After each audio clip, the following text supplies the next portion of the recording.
Em poucos instantes, Jornal Amazônia News.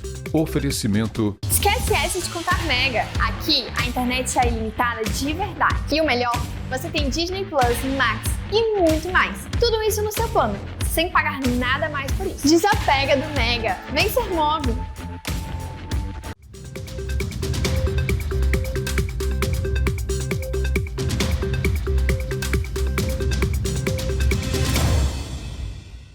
Olá, tudo bem com você? Boa tarde, seja bem-vindo à edição do Amazônia News. Sexta-feira chegou, o final de semana está batendo a porta e hoje, o segundo dia do ano de 2026, quem voltou a trabalhar já está pensando nas próximas folgas, talvez. O calendário oficial foi publicado pelo governo federal em dezembro e traz boas notícias. Ainda restam 9 feriados nacionais, 8 deles caem em dias úteis, o que faz de 2026 um dos calendários mais favoráveis dos últimos anos para quem quer planejar folgas mais longas. 7 desses feriados vão ocorrer em segundas ou sextas-feiras, o que facilita a formação de feriados prolongados sem a necessidade de folgas adicionais. As chances de feriadões, no entanto, podem ser ainda maiores, além dos feriados que já coincidem com o início ou o fim da semana, como o Dia do Trabalhador, sexta-feira, e a Independência do Brasil, que cai numa segunda-feira.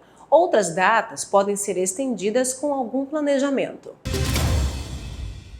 E olha só, começou a valer um novo desconto na conta de luz para famílias de baixa renda. O chamado desconto social vale para beneficiários do Cadastro Único, CAD Único, com renda mensal entre meio e um salário mínimo por pessoa e que tenham um consumo mensal de até 120 kWh. O valor do desconto varia entre 9% e 18% da conta, a depender da região do país. O benefício deve aparecer automaticamente na conta de luz para quem está com o CAD único atualizado, claro. Segundo o governo, as distribuidoras tiveram até a última quarta-feira, dia 31 de dezembro do ano passado, para identificar as famílias que têm direito e a expectativa é de que as próximas faturas já venham com o valor ajustado.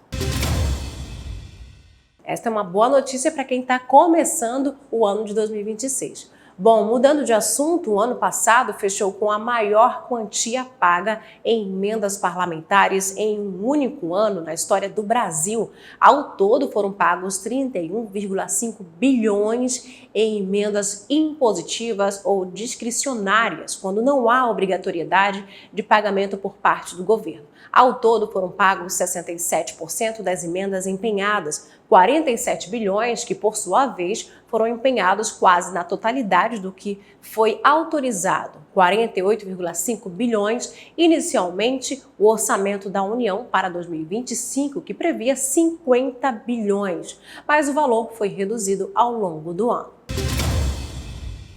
Ainda falando sobre o balanço do ano passado, o IBGE divulgou os números do desemprego. Entre setembro e novembro foi a menor taxa dos últimos 13 anos, mas os dados revelam desafios importantes. O número de trabalhadores por conta própria chegou a 25 milhões. O crescimento vem da expansão do microempreendedor individual e do trabalho por aplicativos. A previsão do tempo para esta sexta-feira, a gente traz agora para você aí de casa, 26 graus agora em Santarém do Pará, sol com chuva de manhã e diminuição de nuvens à tarde. À noite, muita nebulosidade, a variação entre 24 e 32 graus, umidade do ar em 81%. Voltando do intervalo comercial agora, as inscrições para a rede estadual de ensino aqui do Pará continuam abertas. O processo de rematrícula dos estudantes que desejam permanecer na mesma escola deste ano termina no próximo dia 6 de janeiro, segundo a Secretaria de Estado de Educação, a SEDUC. Essa confirmação da vaga ela deve ser feita presencialmente na Secretaria da Escola pelos pais responsáveis ou pelo próprio aluno, no caso de maiores de idade. O procedimento garante a continuidade do estudante na unidade em que já está matriculado. Para quem vai ingressar na rede pública ou retornar aos estudos após uma interrupção, o período é diferente. As inscrições estarão abertas de 14 a 30 de janeiro deste ano, exclusivamente pelo site matrículas.pa.gov.br. O responsável ou o estudante deve realizar um cadastro obrigatório antes de efetivar a matrícula. De acordo com o cronograma da SEDUC, o ano letivo de 2026 nas escolas estaduais aqui do Pará tem início previsto para o dia 2 de fevereiro. E aqui em Santarém, a Secretaria Municipal de Educação, a SEMED, informa que para este ano, os pais ou responsáveis dos alunos concluintes do 9º ano do ensino fundamental deverão acompanhar atentamente o sistema de matrículas da rede estadual de ensino após a abertura do período de matrícula. É necessário que se dirijam à escola estadual de interesse para realizar a efetivação da vaga. A SEMED reforça a importância desse acompanhamento para garantir que todos os estudantes concluam a transição para o ensino médio de forma organizada e dentro dos prazos estabelecidos. E a Defesa Civil faz um alerta sobre o nível do rio Tapajós neste período do ano. Olha, o nível do rio hoje está praticamente igual aos outros anos, né? A gente sabe que é início de ano, mês de janeiro, mês começam as chuvas, não só na nossa região, mas para as cabeceiras que a gente chama. Então a tendência do nível do rio é justamente a partir de agora crescer, subir. A gente sempre faz as comparações com os anos anteriores que foram as maiores cheias. Nesse caso a gente está fazendo esse ano com 2009 e 2022. 2022 foi a última grande cheia na nossa região, onde foi necessário decretar a situação de emergência por inundação, principalmente por causa das comunidades ribeirinhas, né, que ficam as suas residências ficam com os assoalhos abaixo da água. Então houve necessidade de decretar a situação de emergência. Então, como o nível do rio ano passado, final do ano passado, ele não baixou tanto, e se a tendência dele continuar do jeito que está subindo normalmente, provavelmente a gente pode ter uma cheia comparando mais ou menos com 2022. Vai depender muito ainda desse mês de janeiro.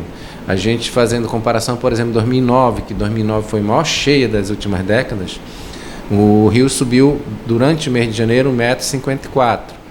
E 2022 ele só subiu 46 centímetros, mas 2022, mês de abril, ele já subiu bastante. Por isso que quase em 2022 a gente chega ao mesmo nível em 2009.